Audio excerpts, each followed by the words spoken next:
ابو جال گوشت کا آدمی تھا، نبی پاک صلی اللہ علیہ وسلم کی خدمت میں آیا، بلکہ وہ جو یہودی والی روایت ہے اس کے پس منظر میں بھی بعض محدثین نے لکھا ہے اس کو بھی اسی نے بھیجا، کہنے لگا جاؤ نبی پاک سے جا کے کہو اگر وہ درخت آپ کا کلمہ پڑھے تو میں بھی پڑھ لوں گا۔ درخت، اب درخت ہوتے تو جاندار ہیں پر کلمے تو کوئی نہیں نہ پڑھتے، درخت سے بھی تو انسانوں سے کلمہ پڑھنے کی بات، اگر درخت پڑھے تو میں پڑھ لوں گا۔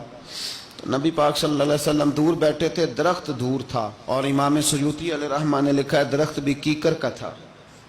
نبی پاک صلی اللہ علیہ وسلم نے فرمایا اس یہودی سے کہ تو جا کے درخت کو کہہ کہ تجھے نبی پاک بلاتے ہیں۔ فرمایا میں گیا تو پھر تم نے کہنا جادو کر کے بلایا ہے، احتیاط بھی کی، ہر چیز آنکھوں کے سامنے رکھی، تو جا کے کہہ کہ تجھے بلاتے ہیں۔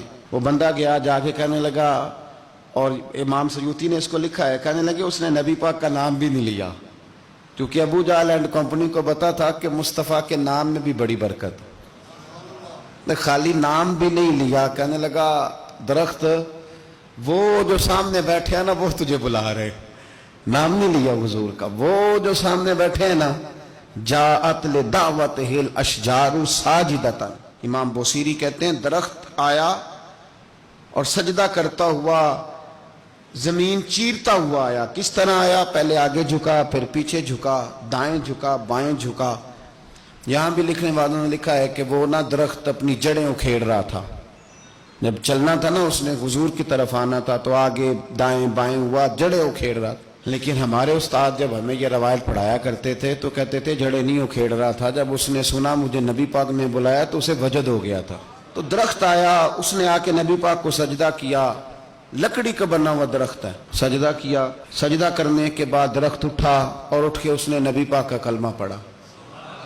وہ جس کو ابو جہل نے بھیجا تھا نا یہودی، وہ درخت کی حالت دیکھ کے کلمہ پڑھ گیا، لیکن یہی بے ایمان کہنے لگا اوئے ہوئے ان کا تو درختوں پہ بھی جادو چلتا ہے۔ لا ریب فیہ، شک قرآن پاک میں، لیکن اگر بندے کے دماغ میں ہو، میں سادی مثال دیتا ہوں کہ سامنے دیوار صاف ہو لیکن گرد اگر آئینے پہ پڑی ہو، دیوار صاف کرنی چاہیے کہ اینک کا شیشہ صاف کرنا چاہیے؟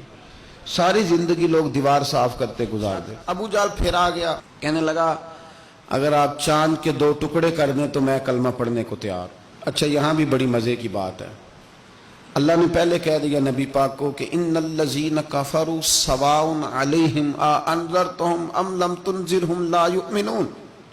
محبوب یہ جن کی قسمت میں کفر ہے نا، آپ انہیں ڈرائیں چاہے نہ ڈرائیں، یہ ایمان نہیں لائیں گے۔ کنکروں نے بھی کلمہ پڑھ لیا، درختوں نے بھی پڑھ لیا، سارا کچھ ہو گیا، اور اللہ نے بھی کہہ دیا کہ محبوب اس بے ایمان نے کلمہ نہیں پڑھنا، پر حضور نے فرمایا یہ پڑھے نہ پڑھے ہم نے میدان نہیں چھوڑنا، جتنی دفعہ آئے گا نا ہم اسے ضرور معجزہ دکھائیں گے، جتنی دفعہ آئے گا ہم کیوں میدان چھوڑیں۔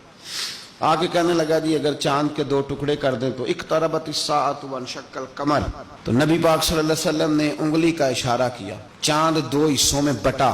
کوہ صفا ایک پہاڑی تھی مکے میں، آدھا ٹکڑا پہاڑی کی اس جانب ہوا، آدھا اس جانب، یعنی وضاحت کی اللہ کریم نے کہ ایسے نہ ہو کہ یہ کہہ دی وہ تو ایسے بالکل شک ہوا تو مل گیا، پتہ نہیں میری آنکھوں پہ جادو ہو گیا، ملا ہے کہ نہیں ملا۔ جب ٹوٹا تو حدیث پاک میں آتا ہے کہ آدھا چاند کوہ صفا کی ادھر گیا اور آدھا تو پہاڑی تھی، چاند نیچے آیا، پہاڑی کے گرد گھوما، آگے جا کے ملا، یعنی وقفہ دیا گیا باقاعدہ دیکھنے کا، سمجھنے۔ پوری دنیا میں جتنے لوگ اس وقت چاند دیکھ رہے تھے، ہندوستان تک روایتوں میں ملتا ہے کہ لوگوں نے گواہی دی کہ ہم نے چاند ٹوٹتے دیکھا ہے۔ زمانہ مان گیا، لوگوں کی چیخیں نکل گئیں، لوگ قدموں میں گر گئے، پر وہ جس کے دماغ میں شک تھا نا وہ نہیں مانا۔ شجر و حجر پہچان گئے پر انسان کی نظروں میں شک ہی رہا۔ دنیا میں سب سے مجبور، کمزور، بزدل، کم فہم بندہ وہ ہے جس کے دماغ میں شک ہے، سب سے کم فہم آدمی، اس کی فراست روحانیہ 0 ہے۔